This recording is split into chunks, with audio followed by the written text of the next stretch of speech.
Hello, and how's everyone doing today? Welcome to the channel. If you're new, if you're a returning viewer, glad to have you back, and welcome to another episode of Star Trek Resurgence. In the last episode, we talked to a couple members of the crew on the bridge, and we had to come up with a solution with an oncoming wave.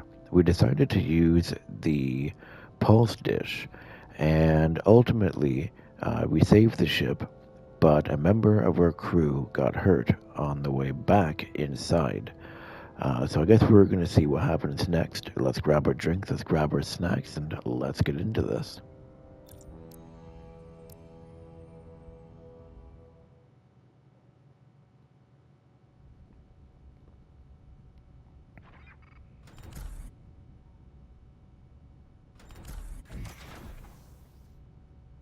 Nilly.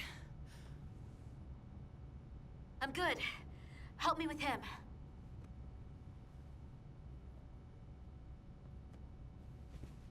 Let's get this off. Medical. Got one wounded at my location. Carter. You don't look so good.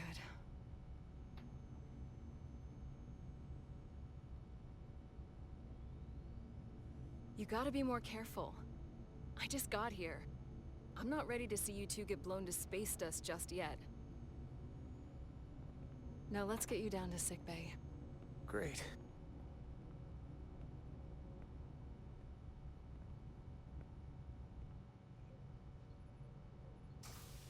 Status report. The repair crew made it inside. EPS flow is back to nominal levels. The SIF is back up. How does this affect mission readiness, Mr. Ermot? Releasing the docking clamps using hull polarity minimized damage to the Resolute. We'll have some last-minute repairs to make, but if we reapportion some of the staff, we can make our departure on time. As of now, however, we are successfully moored to the station. Good to hear. Send updates to my ready room. Commander Rydek, with me.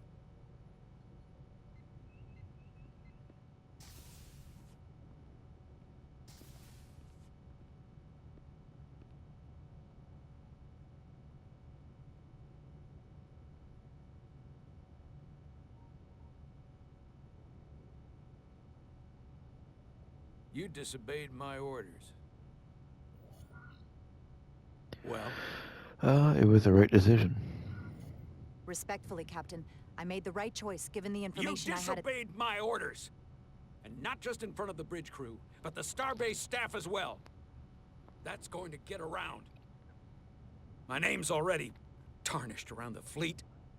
But what is it going to do to my credibility on this ship? From the top to the bottom. Bridge to lower decks.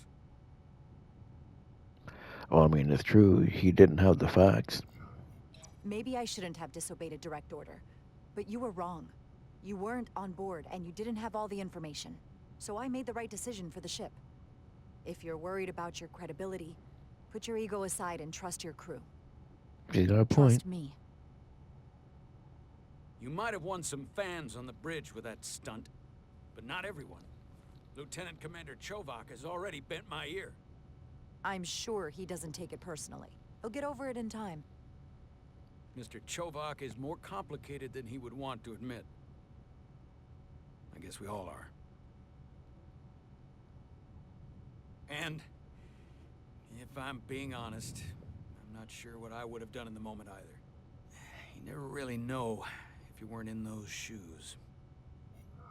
So, let's just boil it down to, you did what you had to. That'll have to be good enough for me. Thank you for understanding, sir. I'm sure no one knows the burden of command as well as you do. I'm sure you will, someday. Despite it all, we got our final Starfleet clearance to depart. So if you'll fetch Mr. Ermot, we'll knock out the final details of any outstanding repairs, and then we'll set out for Hotari. Yes, sir.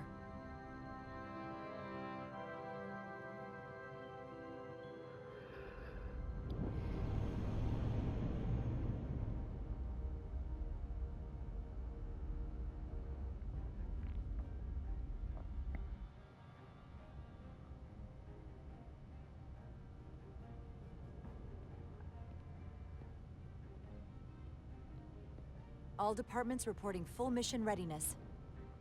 We've got our full complement on board. This is my favorite moment, right now. The start of a new mission is always full of possibility. The Orion Syndicate could sell it as a drug. Don't let the Admiralty hear you say that.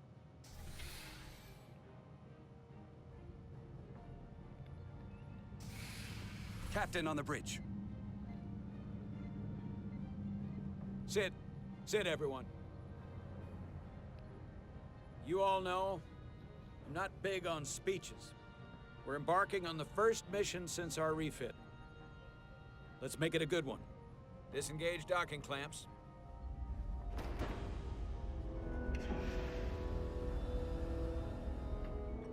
Docking clamps released. Thrusters ahead, Mr. Handar.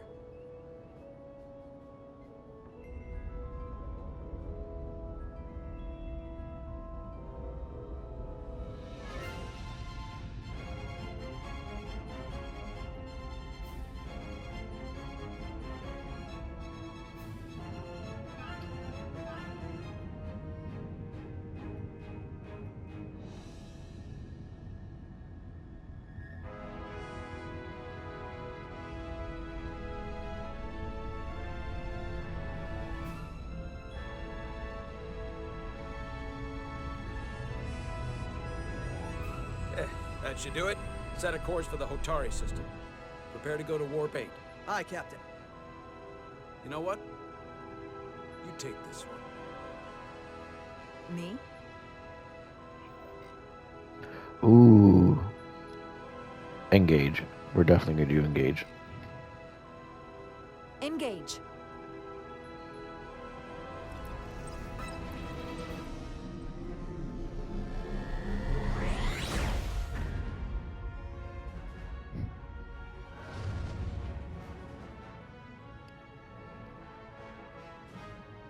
Simple, but effective.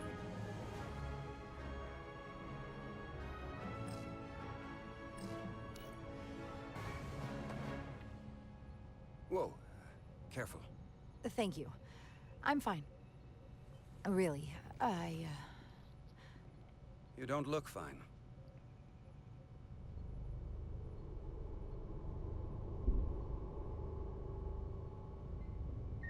Oh, she's having those, she's having an issue. Yeah.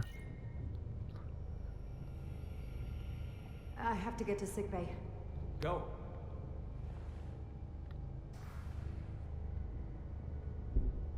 Commander, help me get her inside!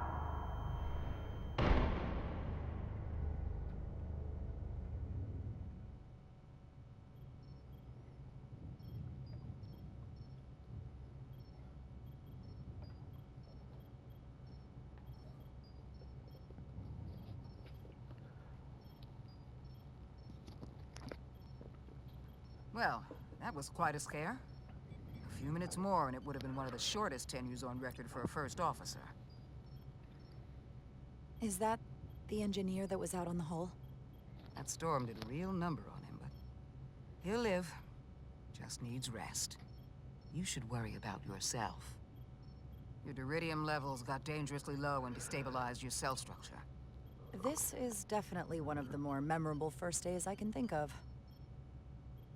My name is Dr. Aram Duval, Chief Medical Officer. To be honest, I've never met a Kobliad before. You're... Rare. I know. I was going to say special. Your people's numbers have dwindled, despite the Federation's efforts to find a more readily available alternative to the deridium you need to survive. Yet you joined Starfleet, and managed to thrive. I imagine the responsibility must be overwhelming. Maybe even a burden at times. I'd say no, it's an honor, I'd say. It does make me unique, but it's not a burden at all. I'm honored to be Kobliad, to represent my people. As you should be. And don't worry, I won't treat you like a science experiment. I just do the science and leave the experiments to Solano. You don't agree with his methods? I don't agree with his definition of acceptable risks. Not when the lives of your crew are at stake. My professional opinion is that the accident took a toll. More than he's willing to admit. He's overstressed, operating in the pressure cooker of his own mind, which is never a good headspace when the lives of your crew are at stake. What concerns me is that now he's even further away from the thing he's been chasing his entire career. The breakthrough discovery. The major innovation. Something he can put his name on. Well, that's true. He keeps The more talking the about time that. passes and the further out of reach it gets, the more risk he'll be willing to take. That is Become true, though. blind He by has their been own getting ambition. pretty I've agitated. seen it happen before. We won't let that happen, no. I hear you. But that's my job, isn't it? To make sure that doesn't happen. And we don't lose sight of the bigger picture. Which is exactly why I'm so glad you're here. We need you now more than ever. And I have to give you credit for what happened on the bridge. It took guts to defy a direct order. Huh. I guess word travels fast around here. It's a small ship. And everyone's curious about the new XO. Fortunately, your cell structure's almost completely stabilized. And I'll spare us both the lecture, but I do feel it's my responsibility to remind you, without regular infusions of Duridium, you will not live. It's as simple as that.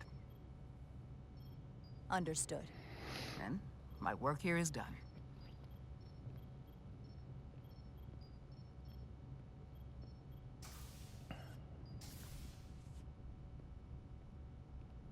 Sorry, I didn't mean to be lurking outside of sickbay. I didn't want to intrude, so it felt more appropriate to wait out here. We were all worried about you. Or I should say I was. I wasn't sure what was happening at first. But then I realized it was your condition. I'm totally fine. I'm gonna say you didn't come to gloat because he was pretty, up all about it when we first met him, so. You sure you didn't come here to gloat? Remind me that you saw this coming the moment I stepped on board. Make no mistake, I like being right, and I won't be quiet about it when I am. But it didn't happen at the worst time. You made it through that. So I guess I was wrong. And a bit of a jerk. You trusted my intuition earlier, with the deflector pulse. I felt I should thank you for that. Well, thank you for coming. Even though you didn't have to. I wanted to. Now, Carter, the emissions that gave you that burn are quite unusual, like everything else that goes with this storm. That's a combination of hyronolin and lectrazine to counter the radiation effects. That should help speed your healing. She's come by a couple of times to see you already. Be brief. It's good to see you awake again. I was starting to get worried. Not that you aren't in good hands with Dr. Duvall. You did take one hell of a shot, though. He seems like the type of person who'd say, "How do I look?" So, be honest. How bad do I look? You look rugged. Rugged? Okay, how about heroic? Millie was looking in on you too, by the way. But since it's just us right now, I had a chance to think about this while I was away. And I thought it was important that I just come out and tell you. Instead of tiptoeing around it. Or worse. Leaving it unsaid. You like me? That's clearly what this feels like. Now, this is just a guess, but you like me. Is that what this is? How'd you know? Must have been pretty obvious. Which is funny because kinda came out of nowhere for me at first. I'm a very good guesser. Well, I'm just a really good guesser. Any of my teachers growing up would have told you that. So, you figured it out. And I'll just cut to the chase. We've been really good friends for a long time. I want to see if there's more between us than just being friends. Carter? Are you sure? Are you sure about this? They're my feelings. Of course I'm sure. Well, I just mean, seeing me in here. after we almost got killed out on the hull. I felt this way before that, Carter. I like you. And I think there could be something more for us. So, Seriously. what do you say? Sure, let's give it a try. Why not? I like you too, Miranda. And I'd like to see where this goes. Good. I was really hoping you'd say that. Sorry to interrupt, but the patient needs to rest if he wants to get back to his old self. Of course. I'll see you again soon.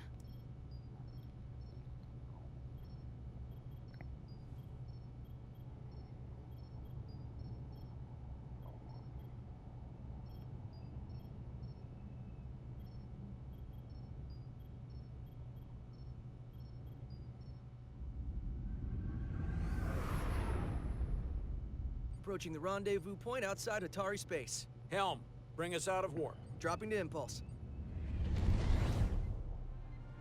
Ionic interference surging, Captain.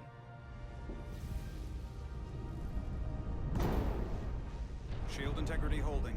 We can take it. We are at the correct coordinates to meet the shuttle. Commander Rydek, find us our diplomat, if you will. Aye, Captain. Let's reduce the noise. Filter out Okay. environmental signals. I can manually tune what's left for Federation signal types.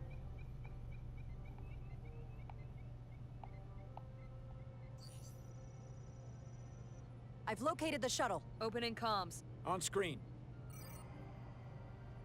Whoa. Shuttle to Resolute. Shuttle to Resolute. Debris field. Lost maneuvering. Well, it says USS Excelsior Can't on get it. it any clearer. We won't get a transporter lock. It's just not happening. Power up the tractor beam. We'll pull them directly into the docking bay.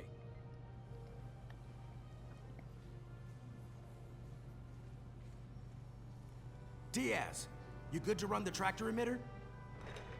Yes, sir. You sure?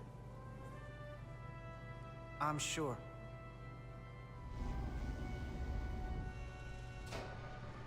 Come on, Diaz. First thing, lock onto the shuttle and stabilize the rotation. Okay, let's see here.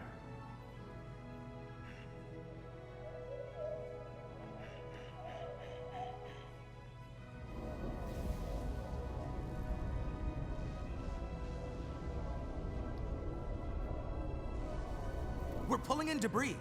I'm on it. How do I...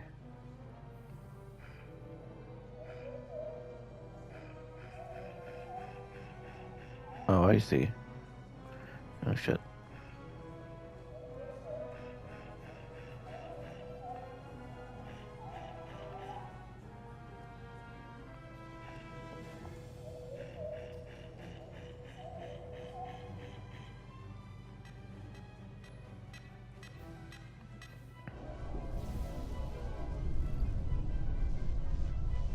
That's gonna take out the shuttle. Diaz, the bridge. There's a large piece of debris headed for the shuttle. The tractor beam can't handle it. Can our shields take it? I believe so. Commander Rydek, plot an intercept course. On it. Okay, let's see here.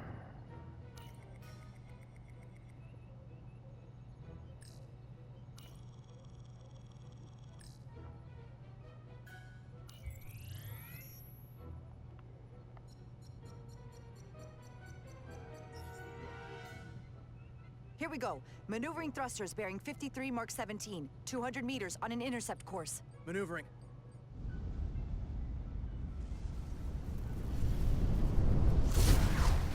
Got it. Whoa! Someone's working hard on the bridge.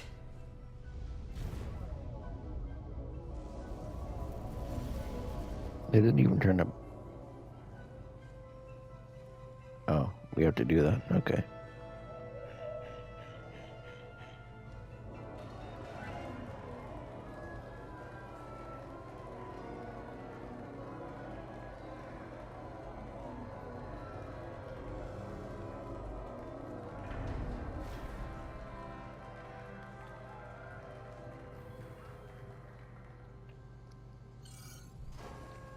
got the shuttlecraft on board.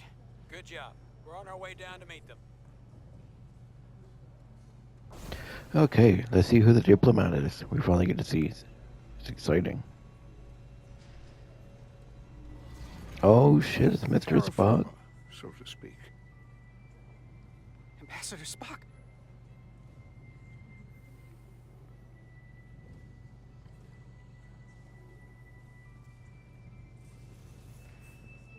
The captain will be right down to meet you, sir. In that case, I will wait for him here.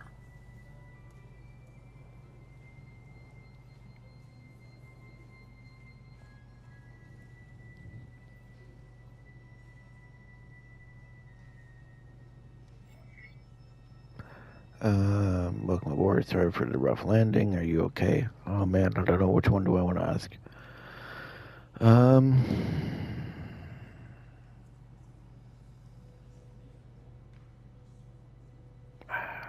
I guess.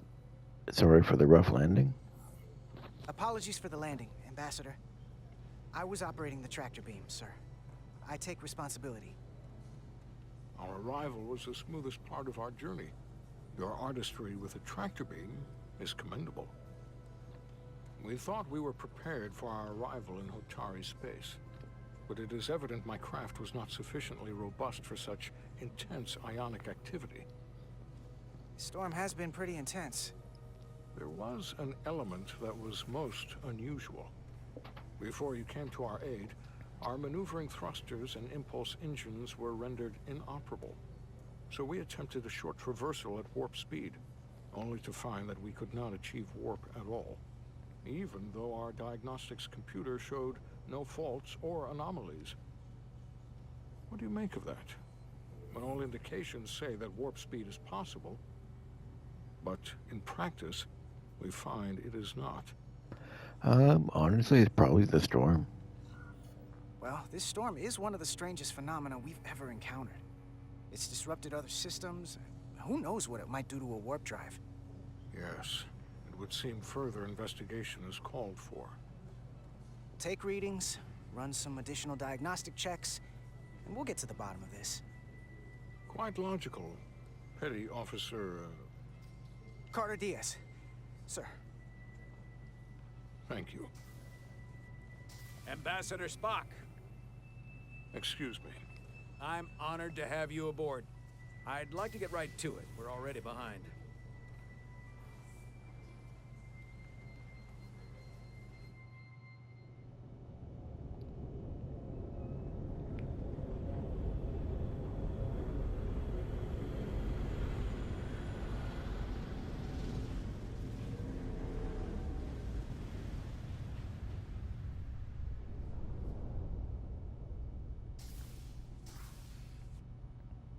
Ambassador Spock, my senior staff.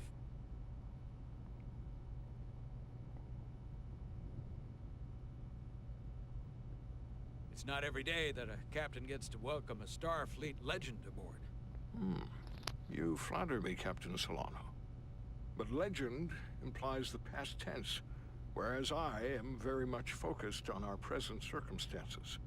I didn't mean to suggest you were stuck in the past. You're right, Ambassador. Not the most diplomatic choice of words. We need your experience.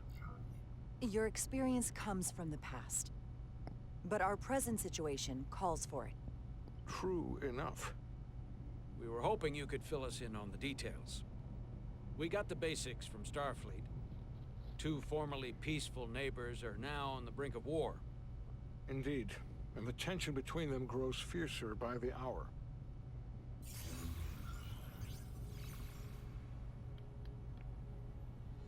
Lydia and Hotari.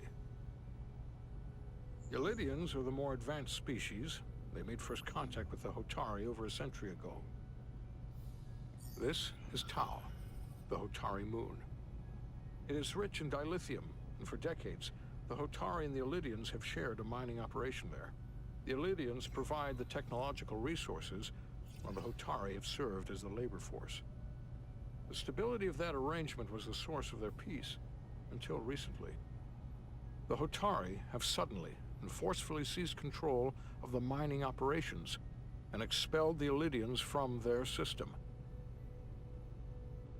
That is the official story, as told by the Hotari when they requested Federation mediation. But the details remain scant. Communications between all parties have been limited by the ionic interference. Have the Illidians retaliated at all? Have the Illidians retaliated against the Hotari? Or taken any action against them? Surprisingly, they have not yet responded in kind. And they were open to a Federation presence. But it is unlikely the relatively primitive Hotari forces would stand a chance against the Illidian fleet in open war. Left unchecked, this conflict will result in more bloodshed, which is what we are here to prevent. And the dilithium trade hangs in the balance. Clearly the Hotari have been exploited in this relationship. Maybe we can persuade them peace is the more profitable alternative for everyone. They both profited from the mines. And for the Hotari, something is better than nothing. Peace is our objective, after all. That is correct. It still sounds like they'd be exploited, though, because it's still pretty much like, well, go back to what you were doing, so nobody gets hurt. That's what it kind of sounds like. We can call it profitable or mutually beneficial, but at the end of the day, the Hotari are still being exploited for their own resources. True peace is not merely the absence of war. And as such, this conflict will surely come again. Neither the Illidians or the Hotari are members of the Federation, so we can't make them do anything. There is an additional complicating factor I should mention. In the past, the Federation has relied on the Illidians as a source of dilithium. That certainly changes things. Federation sources its dilithium from a lot of places. Yeah, and this is one of them. Oof. So we won't be really trusted then. That means the Hotari have no reason to trust us. I wouldn't go that far, Commander. We are completely neutral in this matter, on neither one side nor the other. Any suggestion otherwise would compromise our position. Given the Federation's involvement in the Illidium dilithium trade, Captain Solano and I must make every effort to appear neutral in these negotiations. What worries me is if this whole thing unravels, and we're at the mercy of the storm at less than full strength. We can't let it come to that. Considering what the ion storm has done to our ship, and the Ambassador's shuttle, we have to assume the Illidian fleet has had problems with it as well. This recent surge in the energy disturbance temporarily levels the playing field. Commander Westbrook is correct. The energy anomalies around the Hotari systems have been noted in the past. But they have never been observed on the orders of magnitude we have seen in recent weeks. Well, I'm not going to say they won't attack us, because, we don't know that. Buys us time. I guess I'll say perfect storm. That may answer why the Hotari were able to strike back after so long. They finally had an opportunity, and they took it. That would also explain the Illidians' restraint. And reason to learn as much about the energy anomaly as we can while we are here. We do not want to be caught at a disadvantage of our own. So I trust we understand our circumstances. We're operating on a strict timetable here, and we're going to be leaving for the negotiations shortly. Commander Westbrook, I want you to leverage our systems to investigate the anomaly from here while we're gone. Aye, Captain. Thank you all. Dismissed. I want to speak to both of you privately.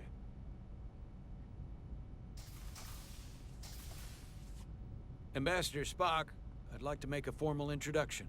My first officer, Commander Jara Rydek. Commander, as you are aware, there are limits to what Captain Solano and I can do in our official capacity as representatives of the Federation. But someone in an unofficial capacity, your first officer, for example, would not be bound by those restrictions. Commander Rydek could ingratiate herself to certain parties behind the scenes. where they may be more candid in revealing information that could lead to a resolution. She certainly goes her own way. Maybe that helps in this case. It would be unconventional, but I'm not opposed to it.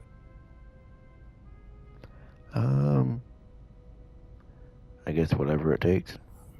I'm perfectly happy to work outside the lines. And by extension, you will be doing your duty, Commander. Just not too far outside the lines. Well, I hope Commander Rydek will have more luck finding out what really happened than we will through official diplomatic channels. The fate of the negotiations, the interests of the Federation, and the prospect for peace may very well depend on it.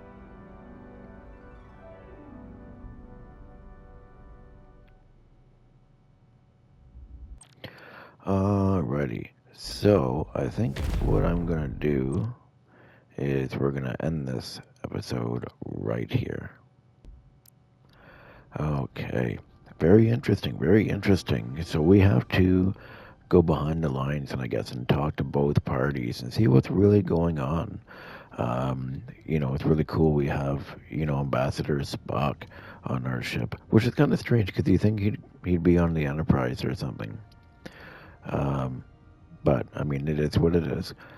If you enjoyed today's episode, feel free to leave a like, comment, subscribe, all that fun kind of stuff. And I will see you guys in the next episode of Star Trek Resurgence.